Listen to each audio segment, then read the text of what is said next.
There was a time when life skills like sewing and cooking were taught to children at a young age because they were skills they needed to know. These skills are not taught as prominently in the home, but one of the best ways that we can bring these skills back is to introduce them in the elementary school classroom and teach life skills within your curriculum. What's up, guys? Welcome back to my channel. I'm Farrah, and here on my channel I strive to bring actionable tips and strategies for K-5 teachers to take back into their classroom to make their lives a little easier. Today I'm going to be jumping into the topic of life skills and how you can utilize life skills in your classroom curriculum to teach your students some very important skills that they are going to need to know in life. Today I'm going to be sharing with you 3 ways that you can introduce life skills into your classroom curriculum. But before I do, I want to ask you a question. What do you think the most important life skill you can teach your K-5 students in your classroom is? Leave a comment down below and I would love to read your answer. One of the best life skills that we can teach our students is why money matters. Now, according to CNBC, the average American is over $38,000 in debt, and that's not including home mortgages.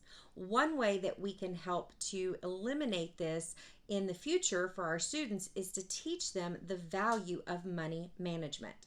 A fun way to introduce money management into your classroom is to set up a system that gives your students an allowance for each week. This allowance can be used to buy things throughout the week, such as extra bathroom breaks, extra trips to the water fountain, or maybe extra time in their favorite learning center. The sky's the limit, and you can set up a system that gives your students a chance to use their allowance throughout the week. Throughout the week, students will use their allowance to buy things from a classroom store or menu that you've set up.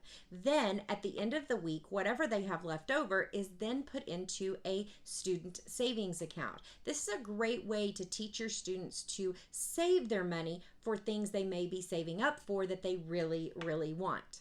So you may be asking, what would my students be saving for? Well, the best way to do this is to set up some sort of menu that has higher priced items on it that they might need to save up and won't be able to purchase just with their weekly allowance.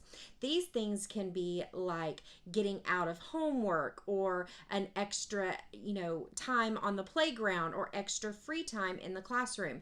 Any number of things can go on this menu, but by making these higher priced items where students are going to have to save up for them, you give your students an opportunity to learn how to manage their money and save for things they really want versus just those impulse buys that they can afford with their weekly allowance.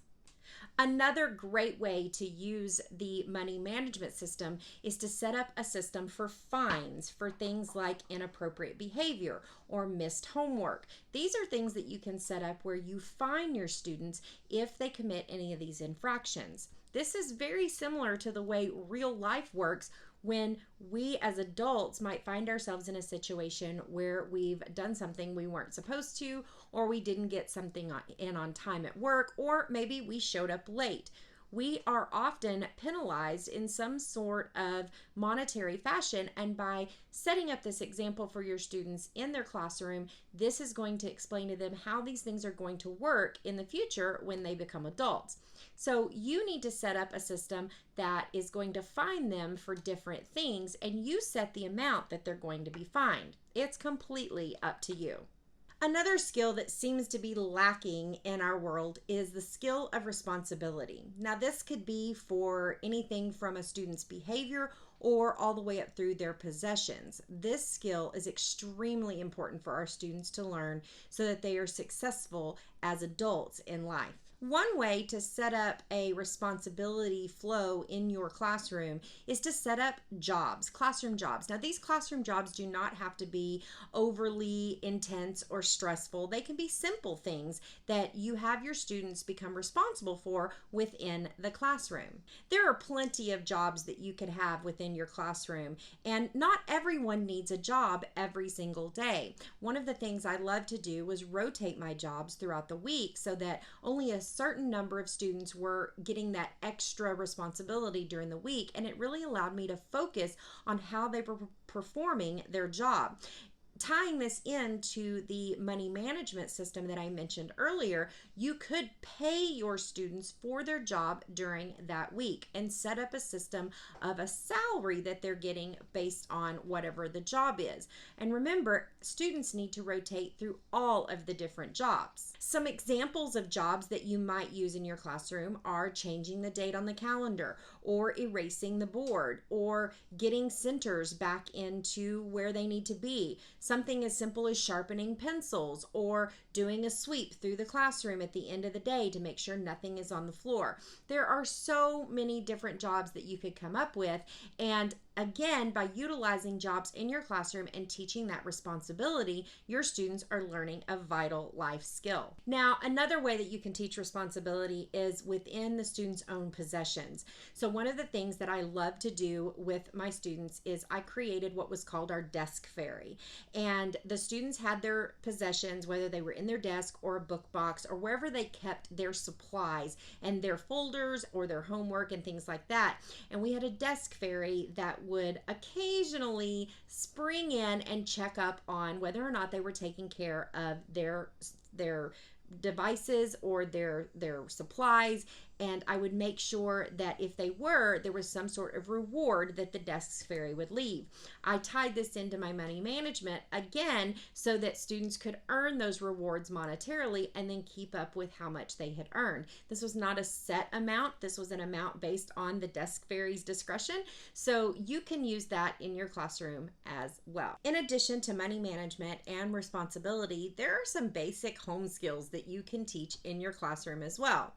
I was thoroughly shocked at how many of my third graders didn't know how to tie their shoes. Now, I know that may seem shocking and probably expected in, say, kinder or first grade, but I was super shocked when I figured out that there were a number of my third grade students when I taught third grade that didn't know how to tie their shoe. So as frustrating as it might be, and as convenient as things like Velcro shoes, or even those shoelaces that are springy and curly and don't require you to tie them because they're more of an elastic shoelace, while those can be convenient, they don't really give students that basic skill that they need to know of how to tie something. So if your students happen to have shoes like this, you can provide a space in your classroom where just simply tying things together, tying things like shoestrings or other bits of strings or anything together to let them practice their tying skills. Another skill that I found was very shocking that some of my students didn't know was how to button things.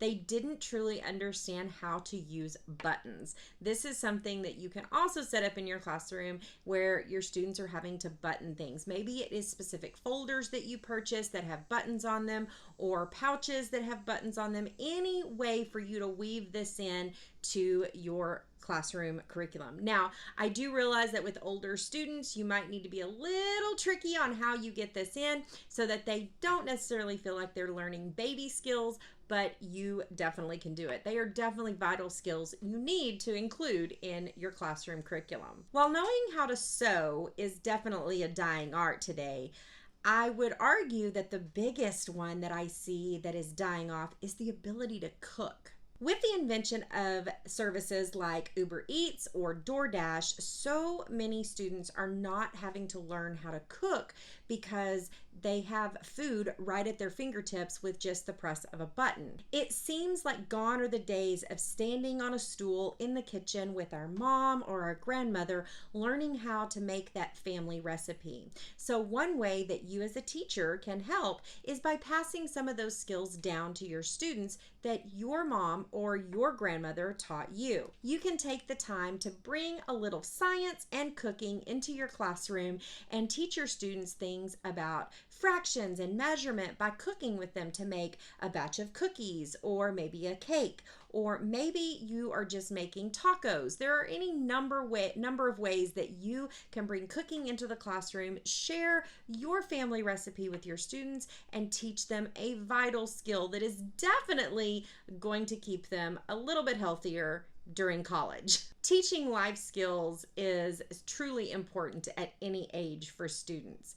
And by bringing some of these life skills into your classroom, you will be helping to set your students up for success, not only in their educational career, but in life as well. Try some of these ideas in your classroom and see your students grow and enjoy learning. Are you looking for ways to introduce life skills into your classroom? Be sure and jump over and read the blog post that I wrote to go along with this video. I'll link it up in the cards and in the description down below. Don't forget to subscribe to my channel and check out the other videos you see on your screen to learn valuable tips and strategies for your classroom to make your teacher life a little easier. Until next time, guys, keep being educational rock stars.